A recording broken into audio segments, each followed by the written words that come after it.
Yes, everyone, you know what time it is. It's your boys Jack and Dave here. Sadly, just a front two tonight. Sonny, unfortunately, has a very, very busy week ahead. Of course, the holidays, you're kind of all about every place, maybe thinking of last minute gifts. Maybe also people are under a lot of sort of pressure. I know at work, various finance jobs, just jobs in Mm. general. Sometimes that last month of December can be quite tough for people. So Sonny, unfortunately, not making it today, but we will be missing him. But it's just going to be back to the old days with the podcast, just the front two today, and we'll make good use of it, and maybe we won't be able to have sort of our referee sort of agenda debates and things like that with Sonny. He'll get to miss on that.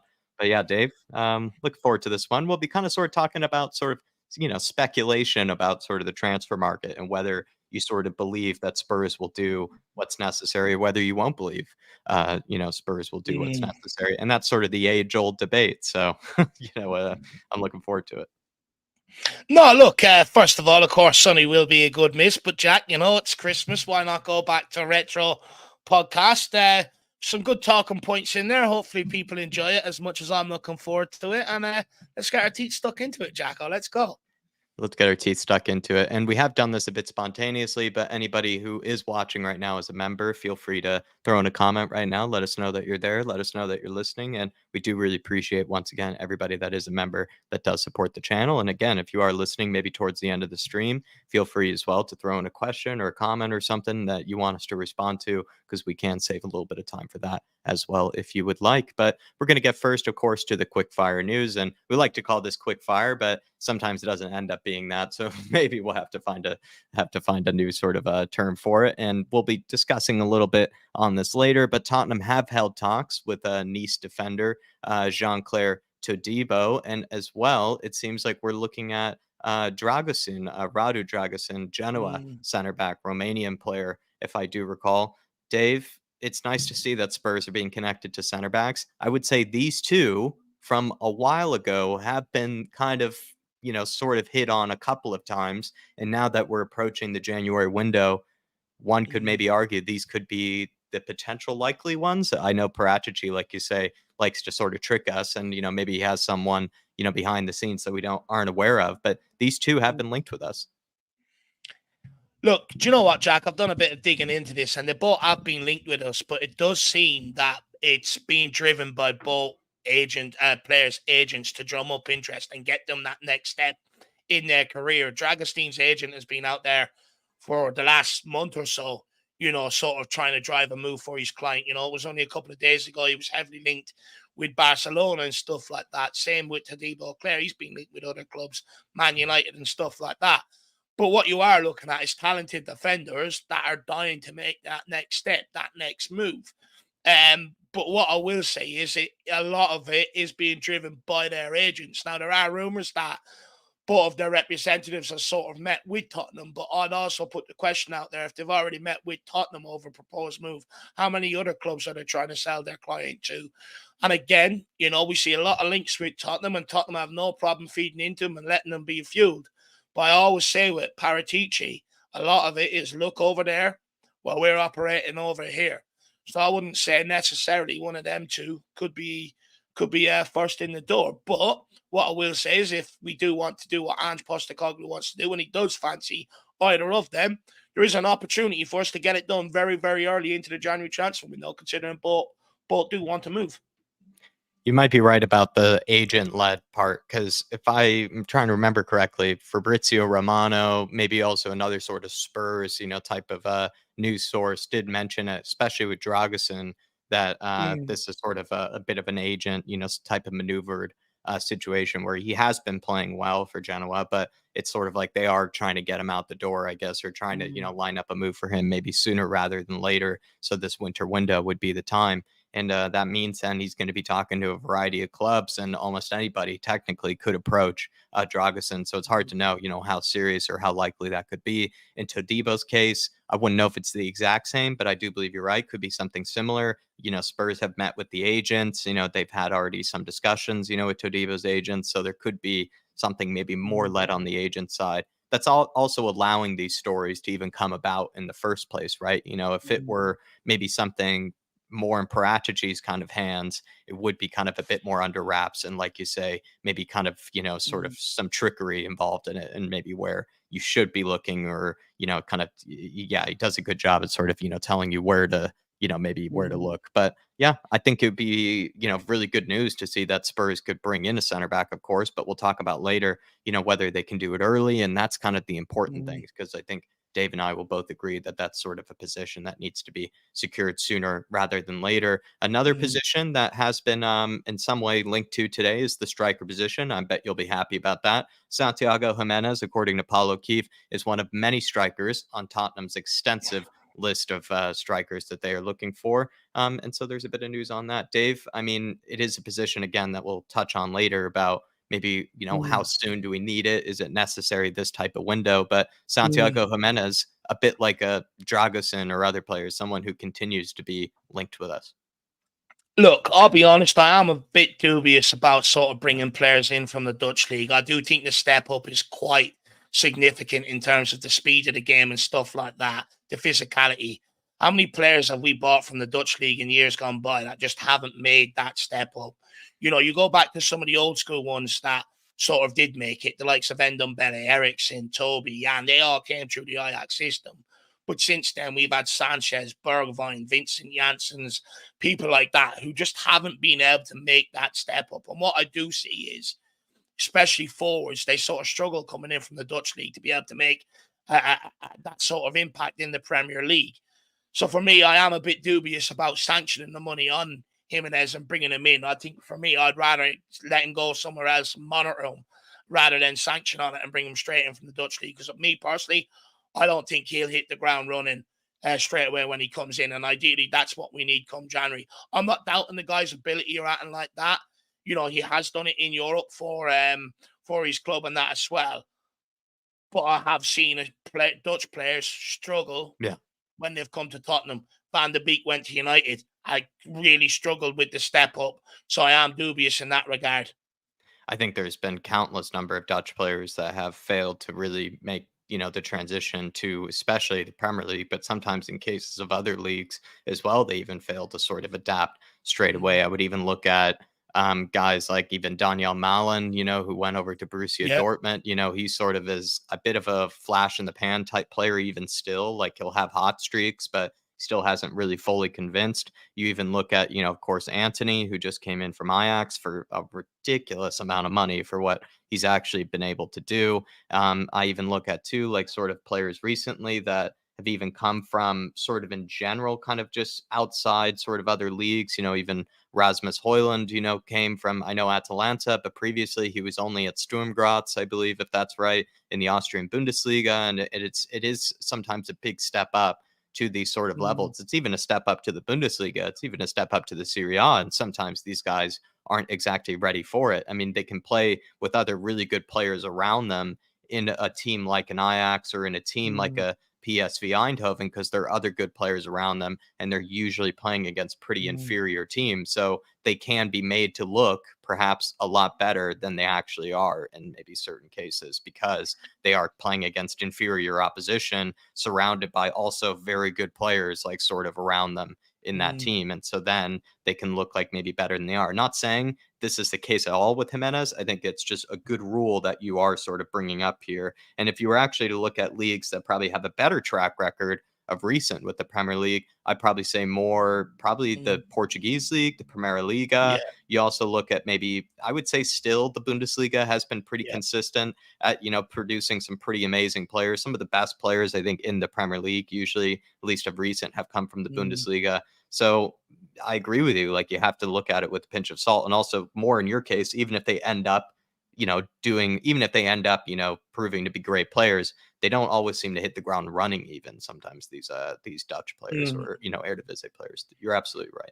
Look, it's a huge step up. When Yap Stan was on the Gary Neville podcast with Roy Keane and Ian Wright and Carragher talking about it last week, that outside of 2 or 3 teams, the rest of the league is absolutely garbage. And they were his words. He's, he is Dutch and stuff like that. So, I'd well believe in his opinion. He was a top class centre back. But yeah, for me, I'm a bit dubious. I'd be looking elsewhere. Also, I would say we seem to be heavily linked with him, but we were with Gift Orban. True. That true as well. And also even on players from like the Belgian leagues and players from leagues like, it's still like it's such a huge step up and they haven't been able to do it. So a lot of these sort of players, despite being very talented. So there's definitely a lot of reason to be skeptical for sure. Moving on though, speaking of strikers, Richarlison has been still linked with the Saudi league, especially with Al Etihad, who were keen on him in September. If I recall, Dave, you told me, I think before we recorded another video, that you're actually quite annoyed. Is that the right word? Or I'm not sure what word, I'm looking for, but you were sort of a bit annoyed by maybe these sort of links and everything that the Saudi clubs could be after Richarlison after he's had such a good few weeks. Yeah, it just feels like they're trying to stabilize Tottenham at every opportunity they can. The guys finally look like he's starting to hit a bit of form, and then now they're starting to cloud his future. And it just winds me up a little.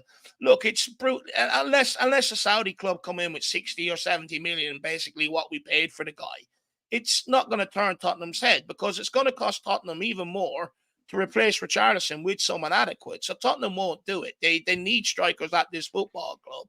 We ain't selling him till at least the summer, in my opinion, unless we do get a 60, 70 million on the table. But it just doesn't make sense. And plus, it looks like Ange Postecoglou likes the guy. Even through the adversity, he's stuck with him. He's played him on the left and stuff like that. And despite maybe what we think of him, what I still think of him, I still don't think he's good enough to carry us all the way to where we need to go. But I'm not averse to keeping him because he has his merits against the likes of the Middlesbroughs and stuff like that. Teams where we have struggled, he knows how to step up, be that guy in the box and sniff out that opportunity. But he will need competition to keep him on that sort of, at that level rather than because if you don't have the competition, he'll be up here all the time like that. Competition will drive you. But for me, it annoys me. I really don't see it happening. I think Spurs will stick with Richarlison until the summer at least and weigh it up then, see what he's done over the course of the season. I'd be very disappointed if Richie were to actually go to the Saudi Pro League, or even if there were, even heavier links and this weren't to go away. I'd be disappointed because I just think he still has, an opportunity to still prove himself. For Spurs, I think he has an opportunity to still prove himself that he can, be, a good striker for maybe some Premier League club, whether it's a top six club or not. But I think he is, a very valuable striker for plenty of teams. Mhm. And he doesn't really come across as the guy that's exactly totally in it for the money or anything like that either. And, maybe, I don't know, I don't really care about the debate. I do really think that, when it comes to the Saudi Pro League, I think you are sort of deciding more for the money than you really are for your Mm, actual playing career. And I think Richarlison has never come across to me as that type of player. I could be totally mm. wrong, but I'd be very disappointed, not only sort of as a Spurs fan, seeing that sort of Yeah. experiment with him didn't work out, but I've also just be disappointed in Richie kind of, considering who I've, kind of been able to make out what type of character he is in general. Do you know, I will caveat that way. I didn't think Mitrovic would make the move, but he did, money can do something to a man, especially when you're talking about generational wealth for you and your grandchildren, you know what I mean? Yeah, So, true. um, but look, let's wait and see. I don't think Richie will be in any rush to go out there personally. I actually agree with you. But like I said, if you put enough money on the table, it can make people make silly decisions. Maybe so. And then also Swansea apparently failed in signing Chris Davies Mm. as their new head coach. Davies has decided instead to stay as an assistant manager to Ange Postecoglou. I think you were also a little upset that they were trying to poach away some of our success from us, and I know we sort of I think debated on whether Ange is a guy that can deal with that or not. I sort of, I think, made the case that we're lucky that he's worked with so many different managers and is comfortable with working so many different managers that if that were to have happened, we'd be all right with it. And maybe Ange would actually deal with it better than other managers would. But luckily, we don't even have to have that debate again, Dave. Davies is here to stay. No, I'm absolutely glad with that, Jack. Look, I completely agree with what you're saying when it comes to Ange Postecoglou, right? One of the biggest reasons why he got the Celtic job is because he wasn't having a massive entourage coming with him. Right. Another one of the reasons why he got the Spurs job, again, he wasn't bringing a massive entourage with him like we've seen other managers bring in here at Tottenham in the past. Pochettino, Jose Conte, they all have their select people. Whereas Postecoglou is more one of them. I'll go in there. I'll get them to do things my way. No problem. Mm. But we also have to be aware that he is very distant to a degree on the training pitch. He sort of stands back overlooks it, while his staff are the ones that sort of get stuck in there and sort of, run the drills and shit like that. And for me, just because we're so new into the project and things are going swimmingly well, what you don't want is any part of that sort of being ripped out that is integral to getting you off to the start you need. A year or two down the line, when things are settled and stuff like that, okay, no problem. But right now, we can't. And this guy is absolutely crucial in that regard because he's played this sort of football, not as intent, but like he sort of played this attacking sort of style philosophy football all his career. He's been Brendan Rodgers' assistant for quite some time throughout his career, so he's well versed. And for me, it just helps having that on the training pitch. But also, when you hear about how training has been for the players, you constantly hear them talk about how great it is. It makes them feel like a kid again, this, that, and the other. That's where sort of teams are formed on the training pitch, doing the hard yards together, the fun, the camaraderie, the brotherhood. That's where all that is born.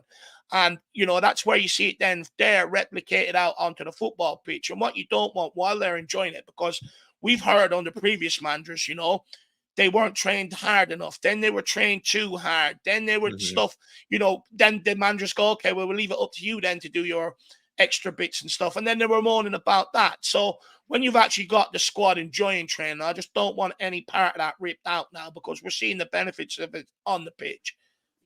No, we definitely are seeing the benefits of it on the pitch, and I can see why you just don't want anything to be, too sort of altered or too sort of mixed Mm. up or just sort of, rocked off, a little bit, and that's totally understandable. And everybody, we just have one little bit of news, and we'll greet you all, and then we'll move into part two just quickly. But Giovanni Lo Celso, last but not least, is a doubt to face Everton. That was the other bit of news that I was able to discover.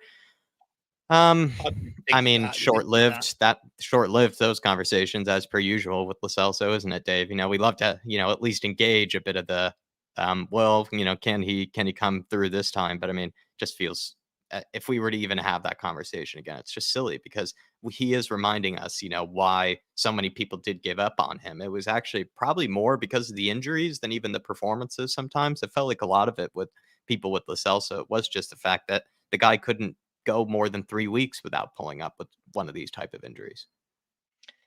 Look, how long are we going to continue with this farce? I mean, it's becoming a joke at this stage. No other club would sit there and beg a player for 4 years to eventually start performing.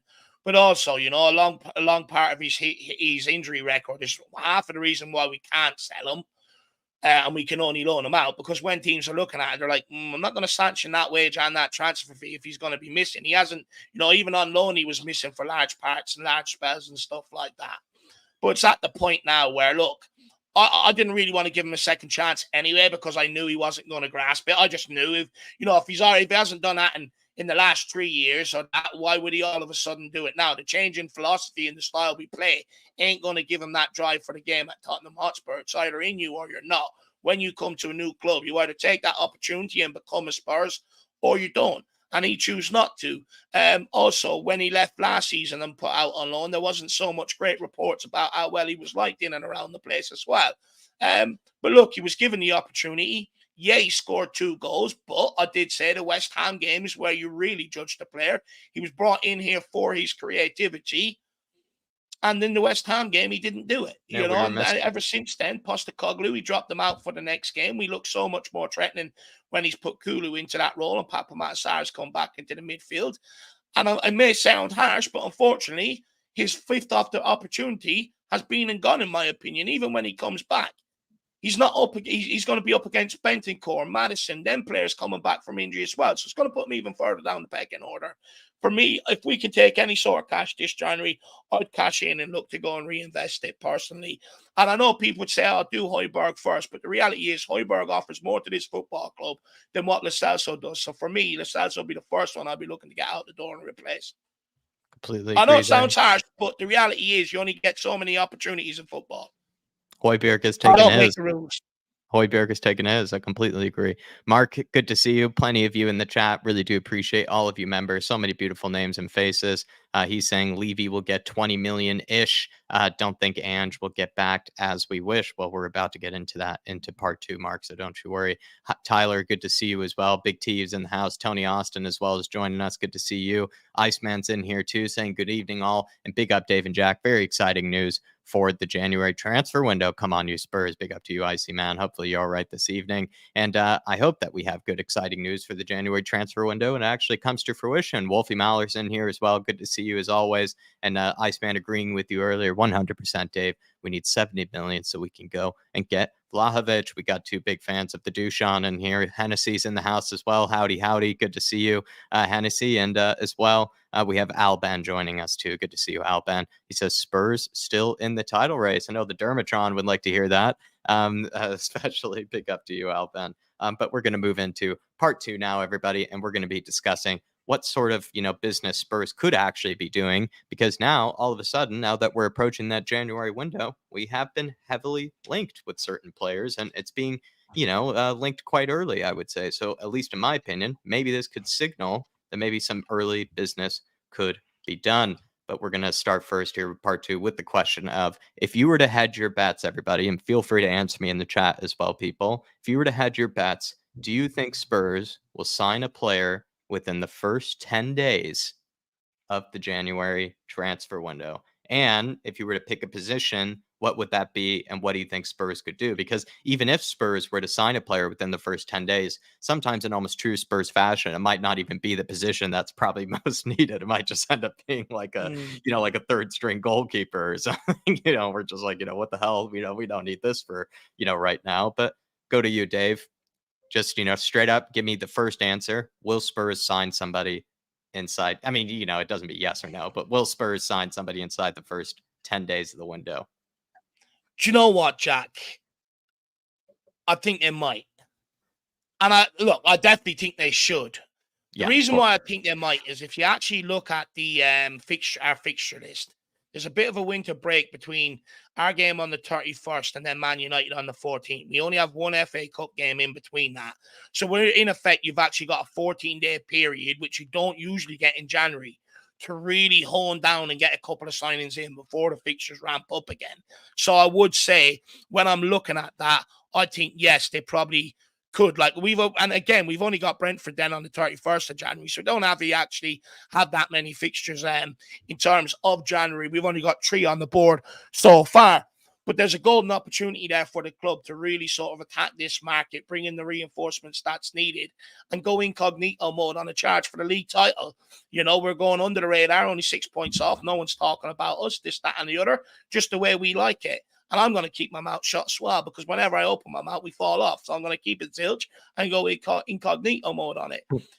But they also have to, Jack, because there's like I said, there's an opportunity for us to do something, even if it is only top 4. We need that help. And when you look at the players that we're losing to AFCON, Basuma, Sarr, and then Son out to the Asian Games, we have to have a watertight defense. We just have to, because without some of that attacking flair, without Papamata, Sarr's Industrious in the middle, and look, Basuma can't have good games. He's just been a shit house lately. But without them, you're going to have your backline's going to be even more exposed than what it was before. So it's very important that you keep clean sheets over that period to give you a chance putting the points on the board. So they have to go out and sign players in. And the earlier, the better, because then, like I said, you've only got 3 fixtures. So it actually gives them time to bed in, settle in, get up to speed with the tactics, which they will need when they come in. Wherever they're coming in from, it'll be a complete body shock and culture shock, because it's just going to be all-out action from the off. So it's only beneficial that they get them in at the start of the January for all of them reasons, Jack. No, it is only beneficial that they do it that way. But I mean, what do you think? I think they have to sign somebody inside the first 10 days, like you say there. But I'm going to put my faith in sort of Spurs and in Daniel Levy and whoever's in charge, Johan Lang, etc. I just feel like they've watched Ange struggle so much with, all the mixing and matching and different. Like, it feels like we haven't even been able to sort of field like a consistent starting 11, with all the players that we have available to us in so long. And that's not even including, like, even without Mickey Van de Ven and players like that, just feels like there has been so much just sort of change in that team. And I do feel bad for the guy in that you look at other sort of, managers and teams that get the excuse of, oh, well, he just doesn't really know who his best players are yet. He's still trying to figure out the team, et cetera. It's like Ange doesn't seem to be given that sort of type of, excuse or anything. He's had Or he so many, doesn't look for it. or he doesn't look for it. Maybe better point, actually, because he's had so many injuries, so many suspensions. He's had to really rely on his bench and really rely on his squad more than probably other managers have, really, to be honest, at this stage of the season. And also considering he hasn't had any Europe whatsoever, and he has had to really dip into the squad. And he's putting in a lot of youngsters as well, into the bench in general too. It's just, I feel like if you were a director of football or if you were an owner, as much as he's, probably satisfying you with how well he's doing a, decent job with those Mm, circumstances. I mean, surely you don't want to see him struggle or see him, have to work with that for that much longer. It's mm, sort of like seeing somebody kind of struggle to stay afloat, Dave, or seeing somebody, struggle to swim. And, mm, like eventually you got to throw him the floaty. You got to throw him sort of a life preserver of some kind. And I think that's what Ange needs in a center back in the first 10 days of this window. That would sort of be his life preserver to be able to mm, build some sort of foundation from that back line. And it's where most people feel like the foundation is needed anyways in that defense, mm, not really in the other areas, because we do a decent job of scoring goals. We have a lot of midfield depth. While it's maybe not a lot of players that people really love, like Lo Celso, Højbjerg, Skip, etc., but we have more depth there than we do in that back line. So I think mm, he needs to get a center back in the first 10 days. And by the rumors of Dragusin, Todibo, I guess Lloyd Kelly was linked with us a long time ago, but the fact that it has been mostly center backs, that we've mm, been linked with for a pretty much a long time ago, I feel like Spurs are pretty much prepared to sign mm, Buddy within that first 10 days. It would be mm, shocking if they haven't narrowed it down to maybe one or two or three options now. And they're mm, probably just more going about it. However, sort of the negotiations go. Maybe one club is a little harder to mm, deal with than another. And Spurs are sort of the club that might go to their second or third choice in case maybe, it can't be done quickly enough, or it might be more mm. expensive than what they want it to be. But considering how much Ange has had to struggle with this defense center back situation, I'd be surprised if they would make him struggle that much longer. Mm, mm. Do you know what, Jack? Just on a couple of points that you said there, I think first of all, I think you're absolutely spot on the centre back. But look, because of the way we play and the style that Ange Postecoglou sort of puts into his teams, right? Everyone's immediate focus is the midfield or the attacking areas, creativity, this, that, and the other. But we also have to understand the importance of a defense, right? Like you said, the defense is the foundation that you build upon in every single game. If that's watertight, you automatically come out of the game with a point because you already start off with a point. Then it's just about having that watertight backline and hoping that you've got enough creativity going forward to be able to turn that point into 3 points. So you're absolutely spot on that regard. And look, the centre back should be the first one in the window. Even though I think we need another striker, centre back has to be first in this window. It's been a long outstanding priority at this football club, but also today, sort of, we haven't been able to put a settled team out there. The obvious sort of focus is on the injuries, which I understand, right? But that's going to be part and parcel with the majority of the players that are out injured now anyway going forward, because they're going to be a part of this squad going forward. But for me, the reason why it's sort of still a bit unsettled and mix and match is because you still got a lot of players' futures in around that are undecided, right? But we'll start with the players that we know we want to go. And for me, there's still half that really that want to go on and are focused to go on and win trophies. But you still got a good portion sitting there that have ulterior motives, or some of them have their half foot in the camp and half foot out the camp, and we need to wean them guys out. For instance, Hugo Lloris is one of them. He's one that's going. Dyer is another one that does. He's on his way out. They're looking for moves. They're looking for a big payday. And they're just wasting time and space, and we can't rely upon them. Then whatever people think of Højbjerg and themselves. So again, they're half foot, 1 foot in, 1 foot out, which isn't good enough. We need total commitment. You've got Sessi Young, people like that. There's still a lot, big part of this squad that just are not fully committed to the cause. And whenever we seem to have to rely on that sort of area of the squad. It costs us, and it causes results, and it causes headaches for managers, because you can put them in and they can have one good game, and then you put them in the next game and they have one bad game. And that, a lot of it is down to because they don't really have the appetite for the game anymore. So until that gets sorted out, in my opinion, it's always going to feel like that. And also, even too, with players like Emerson having to play left back, center back, right back, like the guy's playing three different positions, like in that back line. Like we need to add somebody to that defense Yeah. as quickly as possible, because even if it like any sort of almost any body would do, but we need somebody, of course, that can actually be better than what we have at the moment. Ben Davies is in recent form, been a lot better, but we need somebody that can play, I think, much better than even Ben Davies has had currently. Like, I think we need somebody that is more reliable, somebody that actually can do both, who can build out from the back in possession, not be somebody that's going to be too shaky on the ball when pressed, can make good decisions, can carry it out from the back line, but then also has that sort of recovery and that sort of nous to be able to play with this very dangerous, very sort of tough, and, requires a lot of focus type of high line that we're doing. And fair Mm, play to the back line in recent games. They've done a much better job in keeping organized, keeping that, mm, back four sort of pretty tight, not getting caught out with as much as, sort of the runs in behind and everything like that. We've done a much better job, and we'll need that center back to sort of step in straight away and be able to do that. And if we mm, were to leave that later till the window, it's just, again, it's setting ourselves up for failure, or just making our lives so much harder than it needs to be. mm, This guy needs to come in, I think, as soon as possible in that first 10 days so that Ange can mm, have time to work with him. We can then give more relief to players like Davies and Emerson that really are sort of Davies. I don't even know if he's being played out of position, because I actually think he is probably more of a center back than really is a fullback. I think he's sort of mm, done these days with his career at left back. So we need somebody that can step in, that just can add some bodies to that back line, because at the moment we're having mm, guys playing all over the place and being asked to sort of play a very difficult system, and also one that requires a lot of technique and a lot of mm, technical skill as well. And it's not easy. You're not defending with a bunch of midfielders in front of you that are helping you out. It requires a lot, this defense. mm, So why leave it till later?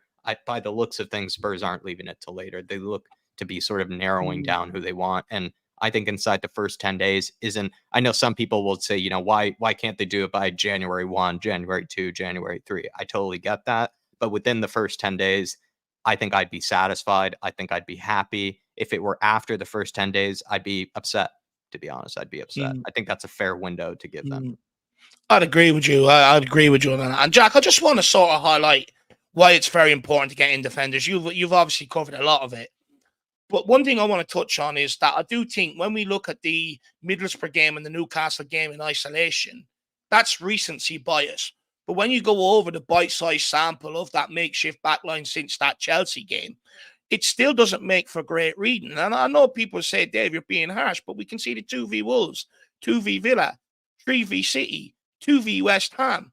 We still conceded against Newcastle. Like, we're still conceding a high volume of goals, even though people are stepping in. So that should highlight the urgency to bring defenders in here. I get that so many people want Davies to be that guy, and he stepped up the last two games. But we cannot overlook the amount of with the regularity we're conceding over the last while compared to where the amount we were conceding over the first 10 games. It's completely night and day. Like, when you look at the last 7 to 8 games, there's still a hell of a lot of goals conceded. But the last against Villa and Wolves, people were very focused on the forward line.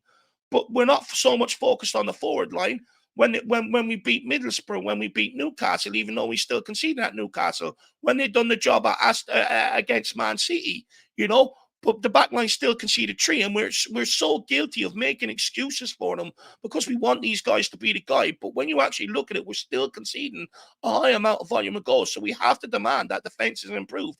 It's not sustainable. You're still going to have these periods with some of these guys where you're going to win some and lose some. It's going to set to continue.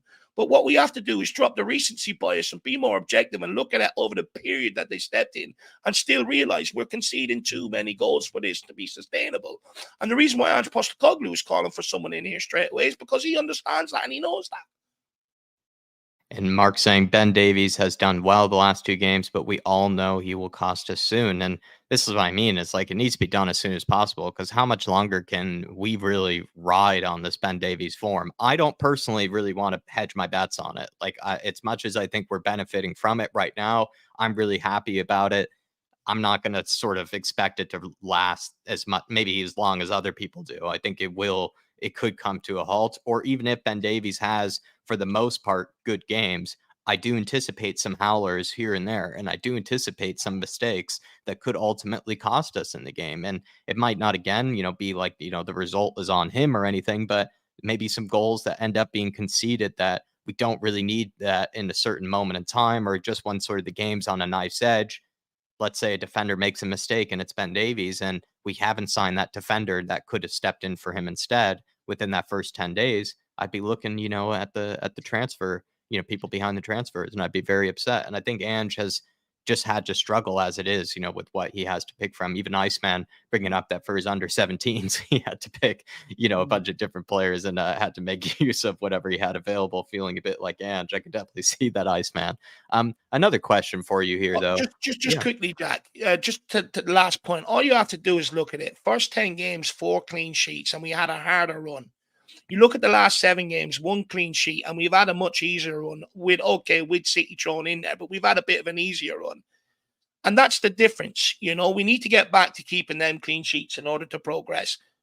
Well Simple. said.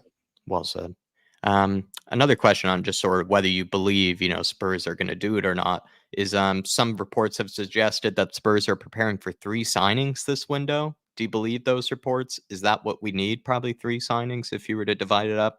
I don't see Spurs getting any more than that. That would be pretty crazy for a winter window. But what do you believe, Dave? If you were to hedge your bets, 3 signings, could that happen this window? Um, I think it could happen. Look, we have to remember we're not going into the market looking at £100 million players, right? We're not that sort of club. When you look at some of the business we've done, a lot of it has been under £50 million, you know, and I think we're going to set to continue in that sort of regard. So it doesn't make it impossible. You look at the small fees that we have paid for some of the players last summer, Vicario, people like that, and the difference that they've made, which goes to show it's not how much you spend, it's what you spend it on. So 3 players is definitely achievable for us to do it at the price point that we usually pay in the market. However, the players that we will be going after will be players that them clubs probably will not want to sell, which drives up the price a little bit, which probably makes it a bit harder to do. But what makes it even more possible, and I know I'm contradicting myself back and forth here, but what makes it even more possible is the way Paratici has got this club to start doing business. We don't have the money for him right now, but we need him. So what we'll do is we'll take him on loan and we'll pay you come the summer or whatever, or have you not. Now, look, obviously transfer nows are sort of divided up over the length of the contract that the player signs, and they're paid sort of like that now. I listened to a lot of that Kieran Maguire guy lately, and they're breaking down the finances just so I can have a better understanding, to bring you guys a better understanding and stuff like that.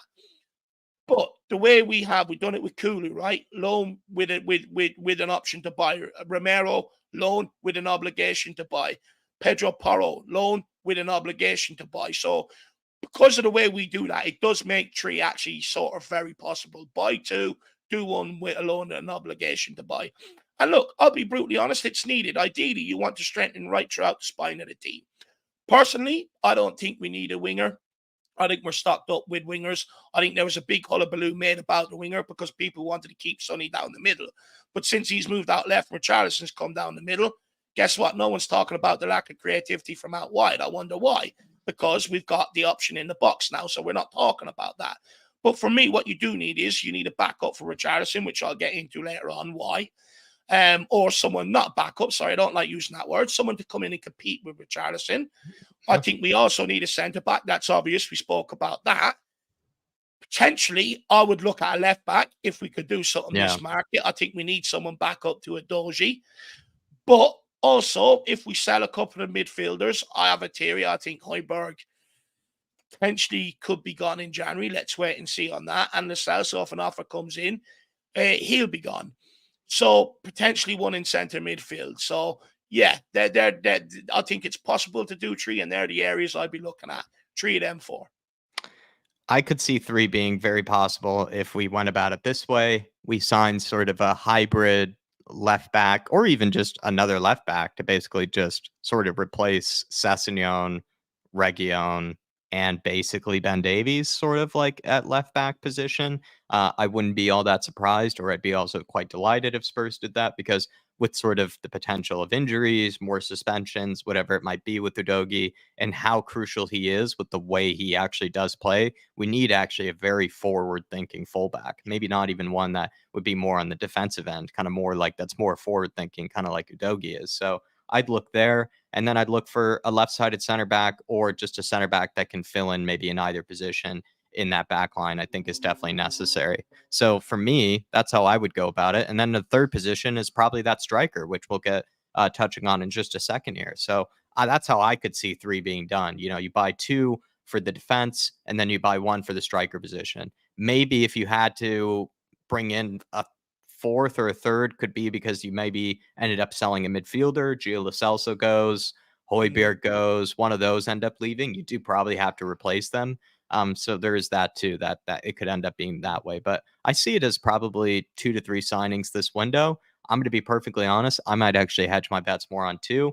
I don't really see it happening. I Mhm. just 3 would really surprise me. I think Spurs have not really been that type of team recently. But Mhm. as a siren is approaching Dave, let's move on to striker here. Yeah, just quickly, I noticed Sebas Wolf says we need a left wing there. Look, potentially if Brian Hill, he could be out the door in January if an offer comes in, because I thought Postecoglou would have given more opportunities by now. He hasn't, so that probably means he doesn't fancy him as well, and maybe he's out the door. So that'll open up a position there for sure. However, let's not forget we have Solomon Mhm. still there and stuff like that. True, So true. I don't think it's as urgent. And since Sonny has gone back out to left, Richarlison's come down the middle, all of a sudden all the links to wingers have been stopped, and now we're being back linked to strikers. So I do think there is a bit of guessing in terms of the media sometimes on that regard. They put 2 and 2 together, and we'll put this one out there. That Spurs have to be looking in that position. Um, On go on, Jack. Ornstein, yeah, I was going to say actually just quickly because then we can talk about the striker position. But just sort of to summarize, maybe in a different sort of way with this question, Ornstein a while ago put out that sort of article that Spurs will have very little to spend. Is it possible that he could be right, but also not right, in that we might not spend a lot, but we could still bring in 2 to 3 signings? Is that what you're sort of thinking, Dave? Is that maybe Ornstein is partially correct in that article he put out a while ago? I actually think he's wholly wrong. I think we will sign, maybe more. I think we could end up spending more than 40 million actually this winter window, which I think would end up being more than what he sort of anticipated. But, what do you make of that article he put out a while ago, whether it's true or not? Um, Look, I would like to think maybe there's a bit of validity to it. I mean, look, despite what the club needed last January, we knew we needed sent back last January. They didn't do it. Was that because they didn't have the money for it? Do they find it difficult to get the funds in January? I'm not quite so sure on that one. I'm not an expert on that. But look, I think there is a bit of validity to it. I think, look, what we might have is there's 50 million that we still have to draw down that we could potentially use if that hasn't gone to paying up for Pedro Porro or Kulu. We still have that to use. So there's already 50 million. Plus, you can drum up some true player sales. But also, if Hugo Lloris fucks off this January, along with Eric Dyer, hopefully two of them together, you also free up 200k in wages, which means you can manipulate your money a bit more.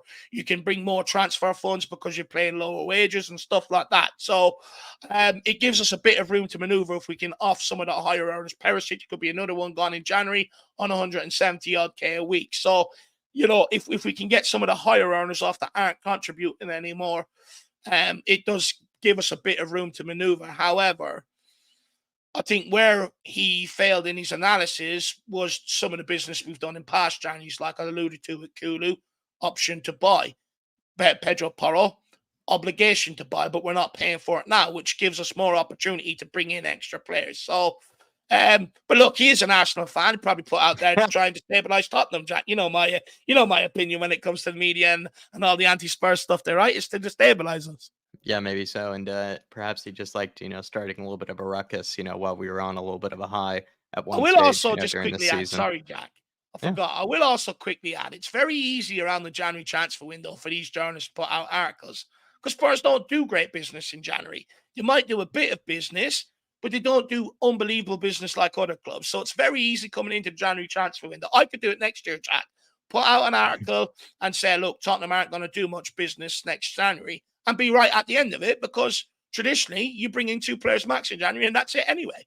Yeah, and that's what I sort of meant was like, what is he, what is sort of spending big, and spending little in the eyes of Spurs of a winter window. And I Yeah. think if we end up spending more than 30 or 40 million, I think that would probably be more than probably he would expect. But maybe in the context of most clubs, that's not even really that much. So it's almost like he's right in either scenarios. Maybe he's Mm. covered himself on all bases there.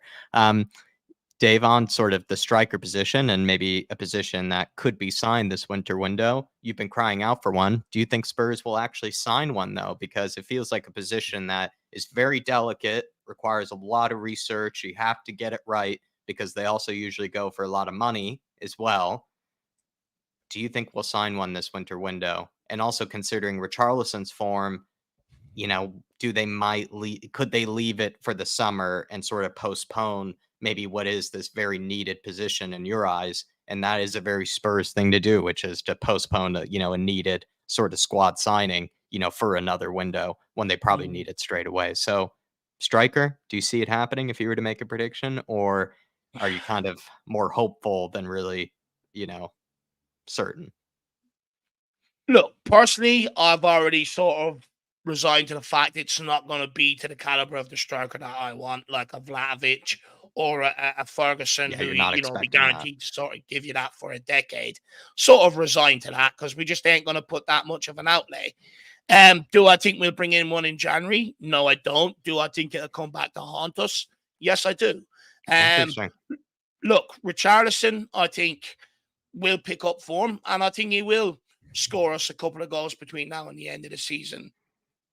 However, is he going to do it on a regular basis and be that 20-25 man that we need?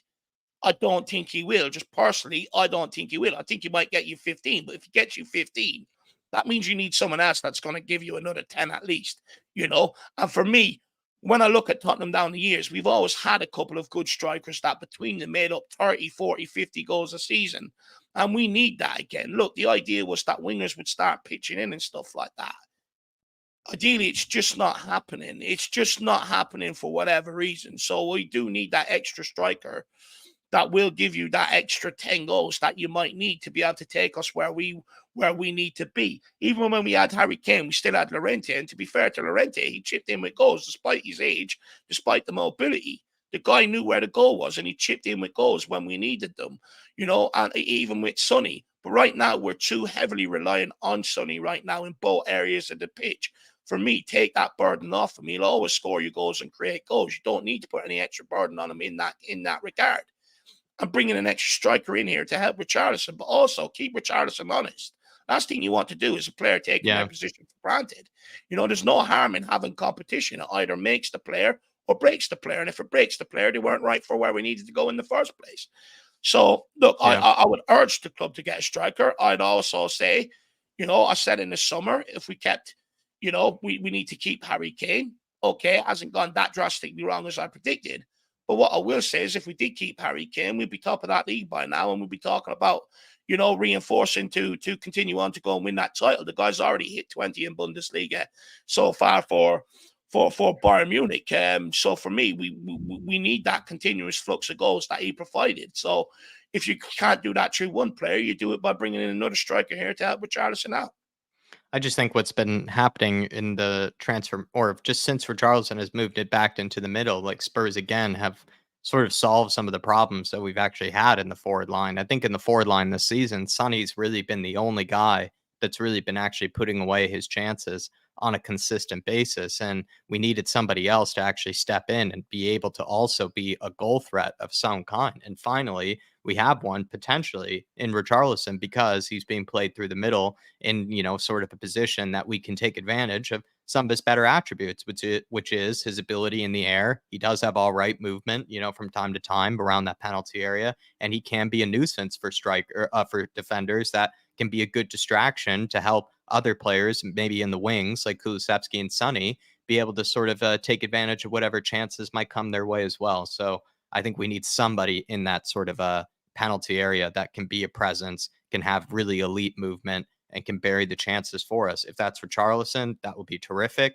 but it needs to be somebody. And I think we are benefiting from also keeping Sonny out on that left right now. If we end up losing Richarlison to injury or suspension or something, we have to move Sonny back into the middle. And I think Sonny will do the best job he can, but we will start to find ourselves back with those similar problems that we were having just a few games ago, which is Spurs trying to score the perfect goal, Spurs, sort of struggling to break down really low block type of teams. And I think that's all because we're basically forcing Sonny to try to play like a 6'3", 6'4" striker through the middle, which he can't. Like, he can play tidy possession. He can create little openings for himself to try to score a worldie in those type of games. But if the defense that's playing a low block defensive type setup, if they are switched on, if they are defending well, it's going to be really hard to score a lot of goals with Sonny through the middle that way. We do need somebody else there. And if Richie can't do it, we need somebody else to do it. So I think you have to sign another striker, because you have to have one or the other. Either Richie's doing it or you have the other guy, fill in and he starts doing it. But we can't just have where we're putting all of our, marbles or all of our faith in Richarlison to be that guy. I think it has to be one or the other. I'm with you. Alejo Velez, I don't think is exactly ready. And other than that, we don't really have any other sort of penalty area sort of presence type people. So it's up to Richie to continue on this good form, but how much faith can we really put in that? So that's why it is a good idea, I think, to sign another striker probably this January, and one that's probably kind of similar actually to Richarlison.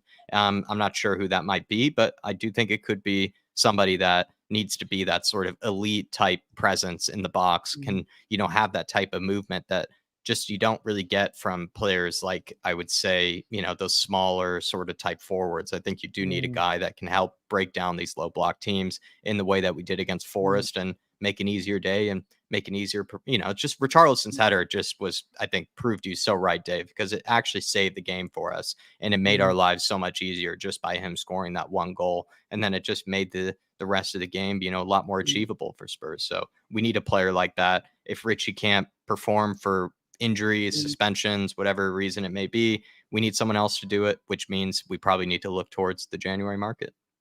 But this is why I advocate not to sell Richarlison, because believe it or not, there's a merit for Richarlison. You look at some of the games he's actually scored in, right? If I'm correct, did he score against, was it either he scored or assisted in the Palace game, in the Fulham game, in the Forest game? There are games where you need to show that bit of dog, and he seems to turn up in them games. So there's a benefit of keeping Richarlison around here, but it's about bringing in someone else that can, like you said, in case we need it, whether he gets injured or not. We also have to remember Son's off to the Asian Cup, which means he won't be back till I think the 14th or 15th of February. Then he'll probably have a small bit of a rest period as well. So he's going to be missing for a period. So we have to persist with Richarlison, which is another reason why we ain't selling him this January, in my opinion. But we also need that second guy. We just need him in here. The thing is, with Harry Kane, we were spoiled, right? He does it all. He can exploit the high line. He could be that guy in the box against the low block teams, that vocal point that you need, plus the creativity. But now because there's not many out there like him, and that's why they come at such a premium. Now we're going to need two guys to make up what Harry Kane gave us, and there's no shame in admitting that. But we have to go and do it. We just have to. Yeah, I completely agree. And whoever that might be, it depends on also how much Spurs will be spending on him, because if Richarlison's in great form going into the January window, Spurs, I could see probably spending a lot less than maybe what's required, or maybe what's probably ideal to have somebody be truly competing with Richarlison. Because I also agree with you there that, it can't really be seen as a backup signing, because I don't even know how much we can really depend again on Richarlison's form, his injuries, anything like that. Like, it needs to be somebody that is more or less like going to be ready to try to step in and do a similar job or as good of a job. And I can't be somebody that we've never heard of, I think, out of, a league that has probably not been, very tested or had a lot of success recently. I think it does need to be in some way a striker that we at least can have some confidence in. Maybe not the whole fan base will, but at least some of the fan base will have confidence in, can step in and do a job for us. And Because for Charlison's own form, this is the best form he's Mm. ever been in a Spurs shirt, really. And how long is that going to last? I hope it lasts for a long time, but as much as I love the guy, it's hard to know, because also he's randomly had these injuries and stuff pop up from time to time too. And then all of a sudden, like I said, we're back in the same position we were, where Sonny, is forced to try to be a different player than he actually is against a low block team in that striker position. We're back in the same position. Yeah. And the thing is, as well, creativity is not the problem. And that was the mistake we made in them 2 games, against, who was it, West Ham and teams like that, where we were so focused on the creativity. Not many teams will have much more creativity outside of what we've already got. We've already got Madison in this team. We've got Kulu. We've got Brennan Johnson. We've got Son. We've got Gill. We've got 2 of the best progressive centre-backs in world football in terms of on the football. Romero can play a ball straight over the top from centre back. Van der Ven can run with the ball and create. We've got 2 of the best attacking fullbacks in the league in terms of Adoji, who's already chipped in with goals and assists, and Pedro Porro, who's got a wonderful right foot. There's not much more creativity you can put on the football pitch, is basically what I'm trying to say. But what we do need is someone to capitalize on that creativity, or help capitalize on that creativity. Yeah. So let's stop looking at the creativity aspect of it. You're not going to have much more than what we've already got. No other team will. It's about having that little goal scorer. So at the time, I remember so many people got into Pep Guardiola. Look at the way New Wave City's playing. It's the new age. They play without a striker. The following summer, he went and got Haaland. So that put that notion to bed. So it goes to show the importance of having goal scorers in your team. I would actually say, though, And he's got all the creativity in the world. Despite how much we agree with each other here, Dave, I actually don't think we will sign one this January window. Oh, no, I don't think we will. I'm pretty skeptical. I'm more hopeful than really certain. I'm more hopeful than certain that we'll sign one. I have a feeling that it's one of those positions that we might really take. It might be one that we might really take our time with and leave just for another window. And it could be that sort of classic case of Spurs delaying a problem till later, and we sort of, paying the price for it, like you say there. And I think the striker one would be that one. I don't think it's going to be the case with center back. Like, I think it's just far too obvious for us. And I think we will sign one early. And even, I believe Neil saying earlier, he says we definitely need to get the center back deal done before even thinking about anything else. And I agree with that. But I would also say we do need a striker as well. Maybe I don't even know if it's really worth, comparing, which one do we need more than the other? Because I think we both need them this January window. But I think the center back needs to happen within the first 10 days. And then I'd like to see a striker done eventually within that window. But I'd be surprised if it did actually happen. I really would. The other question, as we wrap up, I think was, which we already discussed, was, do you think we would have 3 signings done this window? I'm also a little skeptical on that. I'm not sure if we're actually going to do 3 signings this window at all. So I'm more hopeful on that than certain. But I am certain that we're going to get somebody within the first 10 days.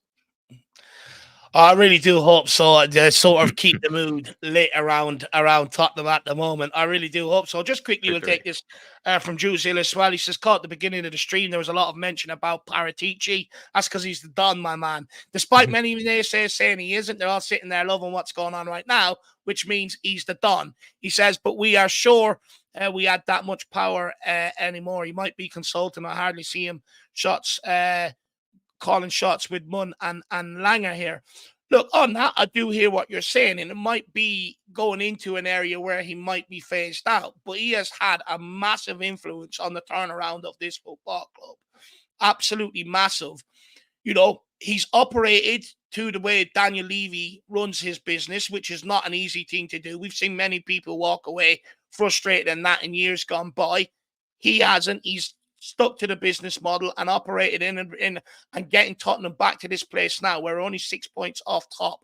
And he's tried his absolute best. Not only has he had to clear out about 24 players worth of absolute shit out of this football club that were on high wages with very little resale value that were brought in under Steve Hitchin, but he's turned it into one of the clubs with some of the most promising players across world football: Adoji, Porro, Romero, Van der Ven, Vicario, Madison. He's established, but then you've got like Kulusevski, people like that, So right throughout, Papa Matasar, we've got some of the best prospects in world football that hopefully are starting to build the nucleus and the core of that next team that'll hopefully take us to the heights where Pochettino took us, and even greater. all the youth players that are still at this football club were highly rated and had offers to go elsewhere and interest elsewhere. Mikey Moore, 16 years of age, absolutely super talent, crucial in getting him to sign, crucial in getting Dorrington, Donnelly, people like that to sign on the dotted line, crucial in order to get the sort of, like, people like Langer, for instance. He might bring in some good homegrown players here, but that all started on the Paratici.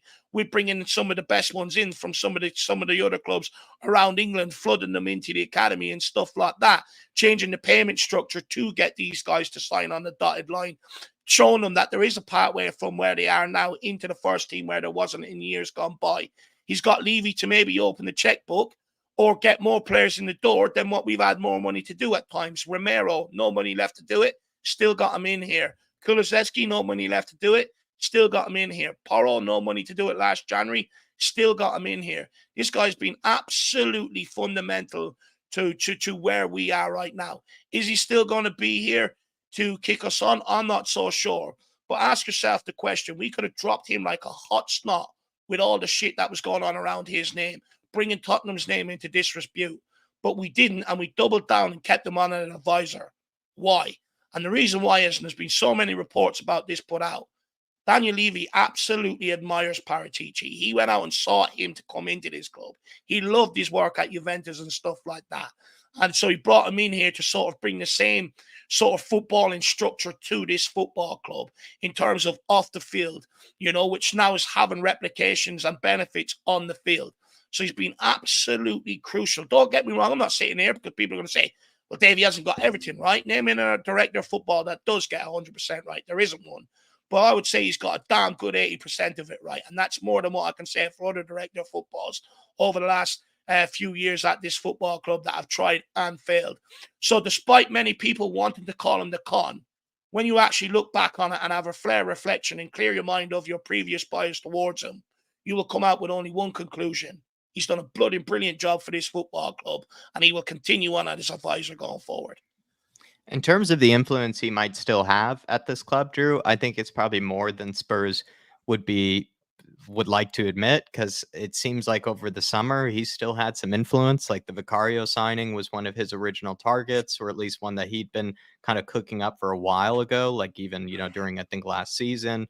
And then also there might have been another signing that we had made or were connected with this summer that was also very much sort of, I think, according to journalists and media, still sort of connected to Paratici. I think there was even an article, or at least it was admitted by Alistair Gold or somebody pretty close to Spurs, that said that, yeah, they've still been kind of leaning on Paratici this summer. They've still been using some of his targets, some of his sort of, sources and everything. And even the guy that we had, Gabbanini, even him, he was one of Paratici's, former guys, right? So I think he still has a lot of sort of trust from, football club, especially from Daniel Levy, like Dave said.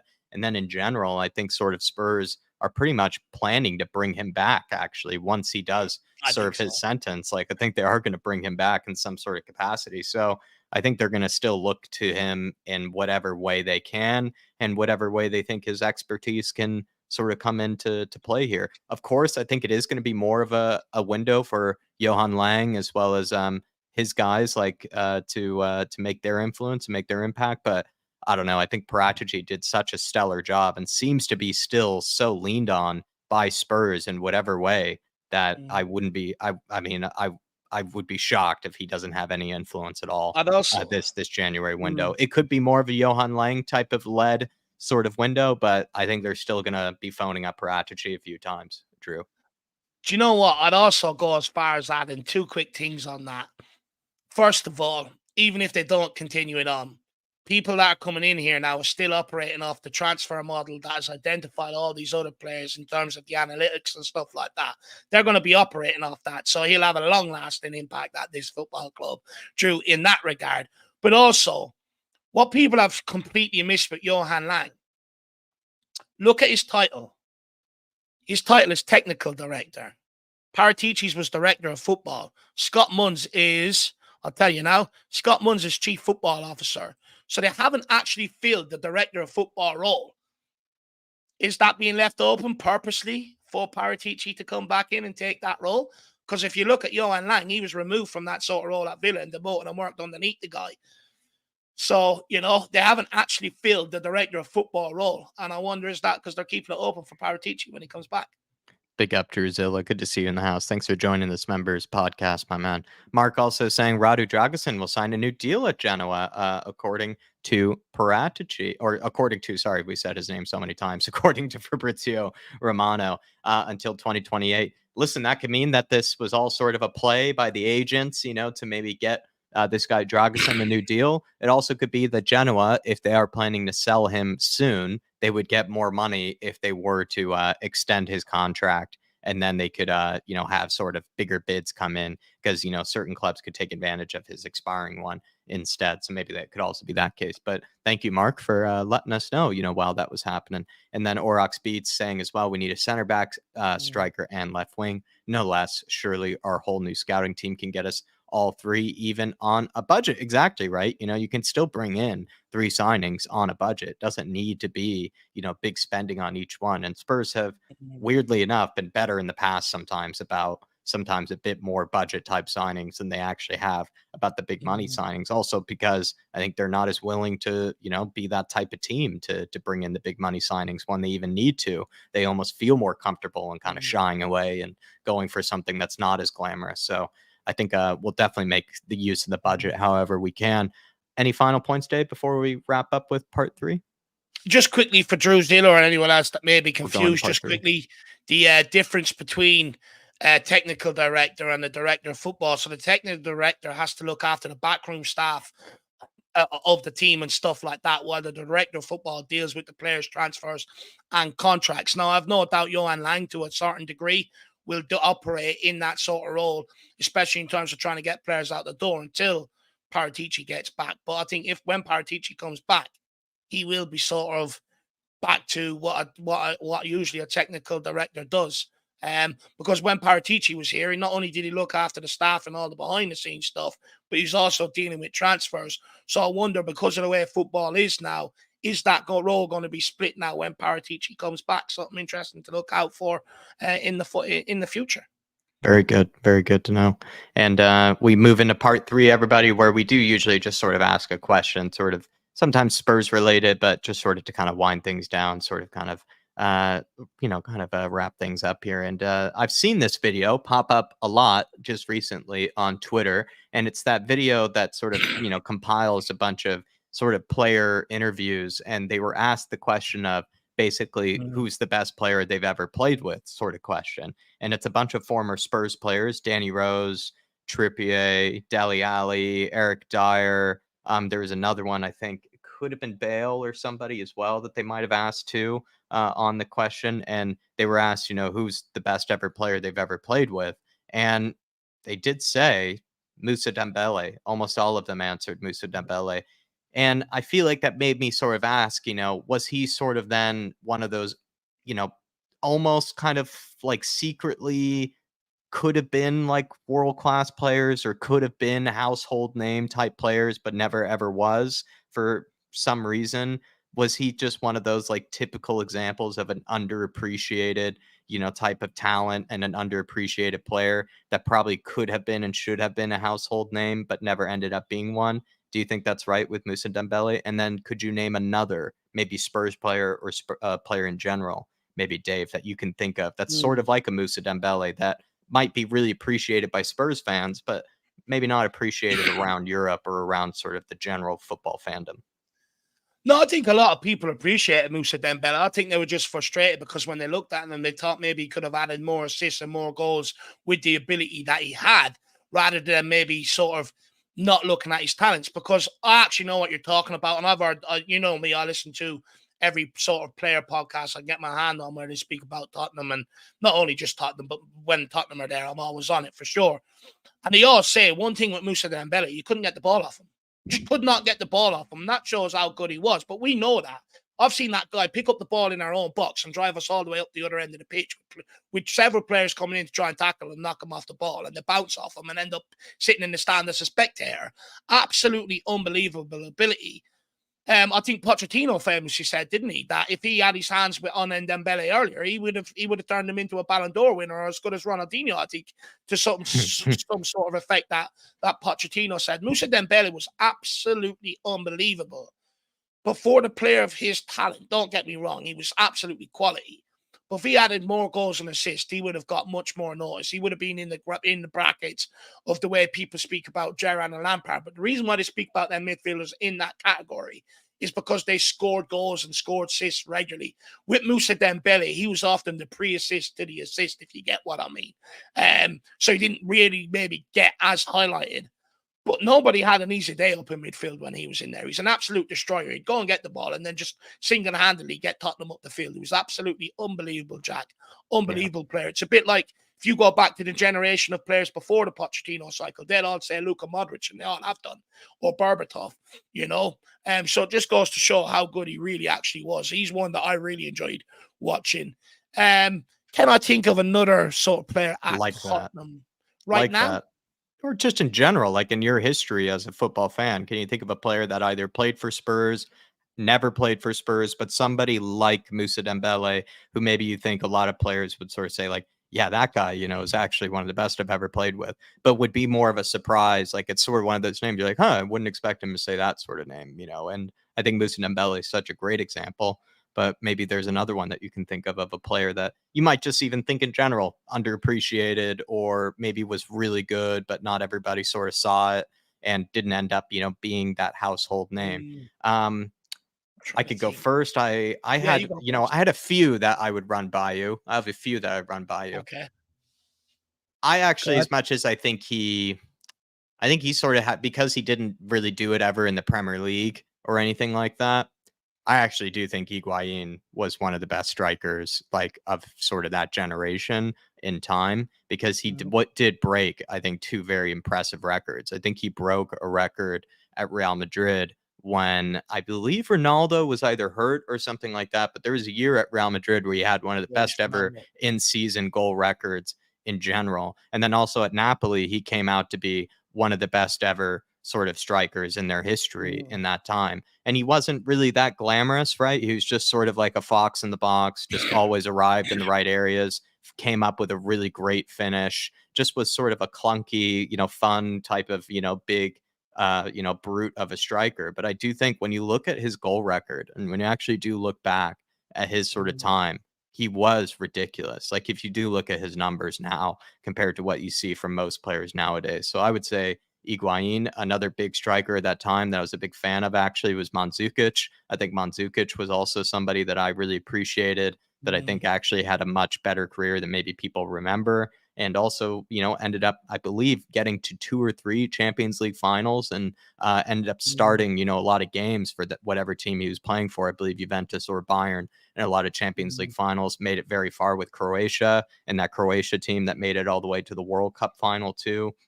So I'd say Mandzukic. And then another one of my big sort of strikers that I've always been a big fan of, that I think has never gotten enough appreciation, is actually Dzeko. I think Dzeko, still to this day, the fact that he's banging in goals for Inter Milan at, like, what, 40 mm, years old? Like he's basically like Zlatan, in a way. The fact that he's still banging in goals at this sort of rate and also at this sort of level at such a ridiculously old age. And I just think guys mm, like that are actually ones that mm, probably will, once they retire, get quickly forgotten. Like I think we've sort of mm, quickly forgotten about players like Higuain, players like mm, Dzeko and ones like that. And there was others that I sort of had in my head that, maybe again, would probably, be that probably could have received more appreciation. There's one player even randomly that I sort of thought of when I heard this question before, that I don't even think is the right answer, but I always thought was a terrific player for like 2 or 3 years. Like genuinely, I thought was like world class player, but never really did it for more than like a year or two. I thought that guy like Douglas Costa at Bayern for like a year or mm, two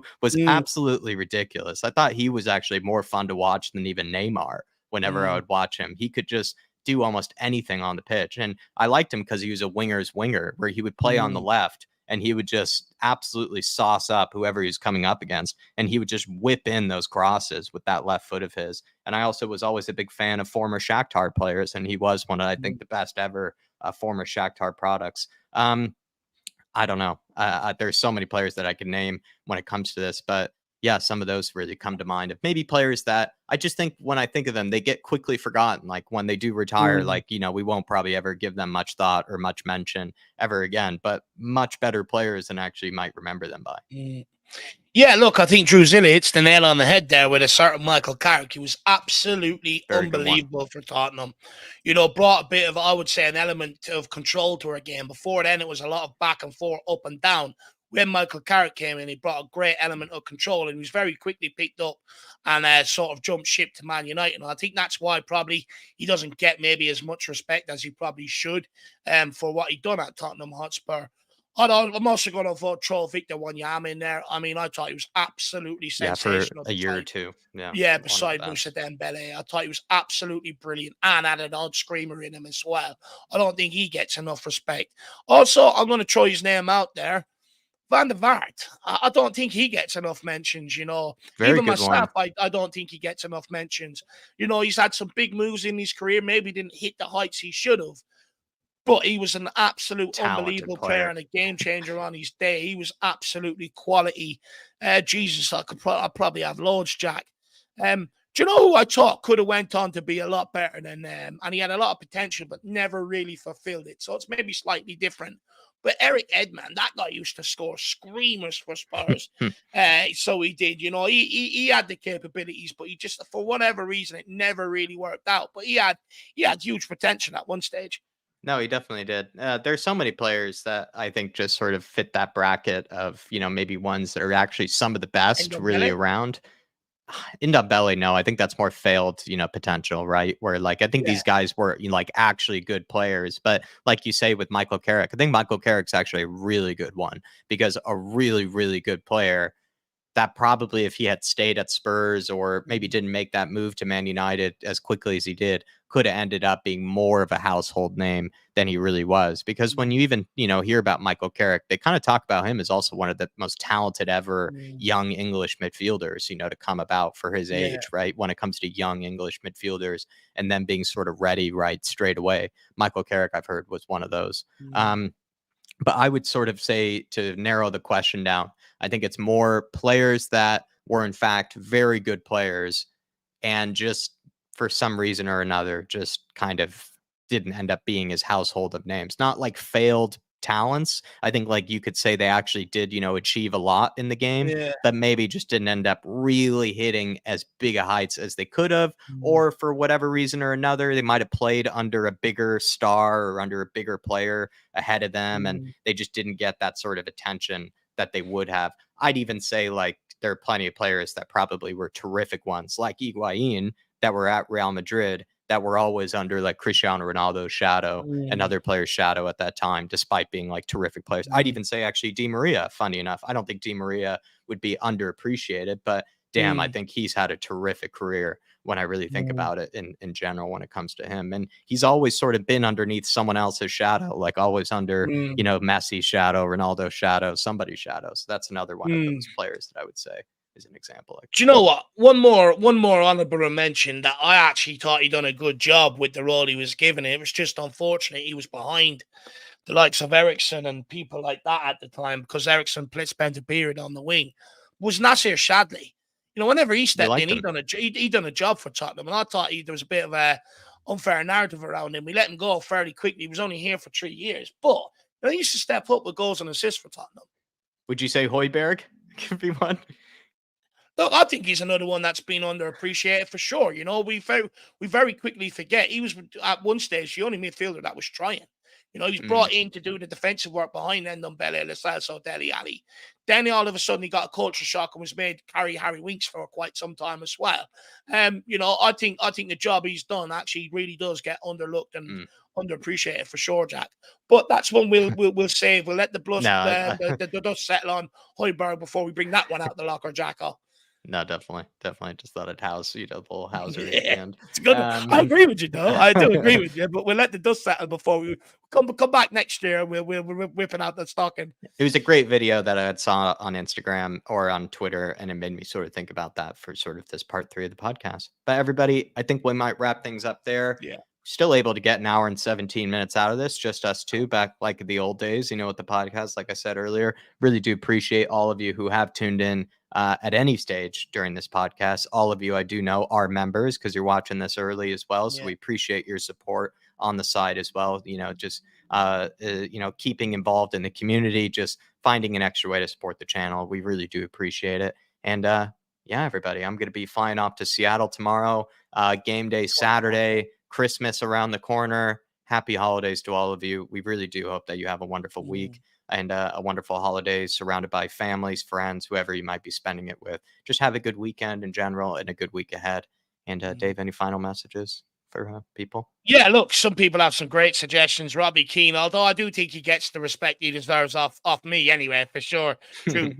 Pierre Hoiberg, Alexander Pato was a very good one. He had unbelievable. He had a terrific career when he was younger. Yeah, he was brilliant at AC Milan.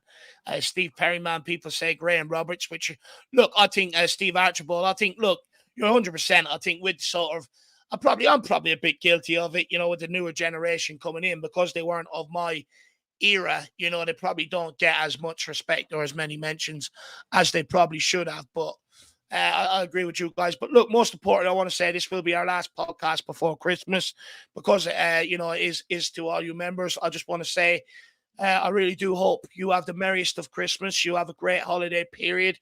Your stomachs are full. You get plenty of family around you and enjoy it. And even if you don't have them options, it's one of them days where, it's one of the last good days that are left in the world. Bad shit happens on every other day of the year, so try and enjoy it. It's the one day where everyone seems to put all bias and, whatever it is, wars and everything else aside, just enjoy one day. So hopefully we can do that this time around. Have a great day. And look, thank you for all your support. It's been absolutely unbelievable. Honestly, myself and Jack wouldn't be able to do this without you guys. And it's even more than what you think. Maybe when I've had my health problems and stuff like that, you guys have always dragged me, kept me going along, and I need that at times. So I want to say a massive thank you for absolutely everything you do for us. It really doesn't go unnoticed, and long may it continue, lads, because we're going to the top together. Come on, you Spurs. In the big Ange we trust. We'll be seeing you, everybody. Thanks again for tuning in at some stage of this podcast. And I think we'll release it to the public for tomorrow, so you guys get it nice and early, and we'll be seeing you. Come on, you Spurs. Come on, you Spurs. Everywhere we go.